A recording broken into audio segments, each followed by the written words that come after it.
भगवान ने ज्ञान की प्रशंसा क्यों की है?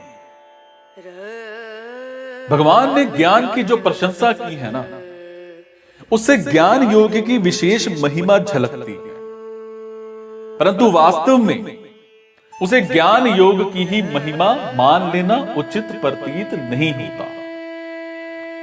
गहरा विचार करें तो इसमें अर्जुन के प्रति भगवान का एक गूढ़ अभिप्राय प्रतीत होता है। जो तत्व ज्ञान इतना महान और पवित्र है, और जिस ज्ञान को प्राप्त करने के लिए मैं तुझे तत्वदर्शी महापुरुष के पास जाने की आज्ञा दे रहा हूं, उस ज्ञान को तू खुद कर्म योग के द्वारा अवश्यमेव प्राप्त कर सकता है। और इस प्रकार ज्ञान योग की प्रशंसा के ये श्लोक वास्तव में प्रकारांतर से कर्मयोग की ही विशेषता या फिर महिमा बताने के लिए है। भगवान का अभिप्राय यह नहीं था कि अर्जुन ज्ञानियों के पास जाकर ज्ञान प्राप्त करे।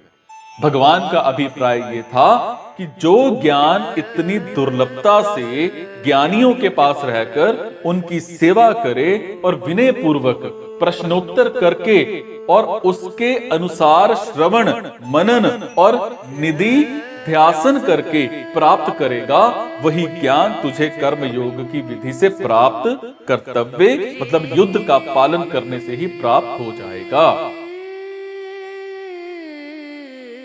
जिस तत्व ज्ञान के लिए मैंने तत्वदर्शी महापुरुषों के पास जाने की प्रेरणा की है, वो तत्व ज्ञान प्राप्त हो ही जाएगा। ये निश्चित नहीं है, क्योंकि जिस पुरुष के पास जाओगे वो तत्वदर्शी ही है, इसका क्या पता। और उस महापुरुष के प्रति श्रद्धा की कमी भी रह सकती है। और दूसरी बात, इस प्रोसेस में पहले सारी की सारी प्रणालियों को अपने में देखेगा और उसके बाद सारी की सारी प्रणालियों को एक परमात्म तत्व में देखेगा।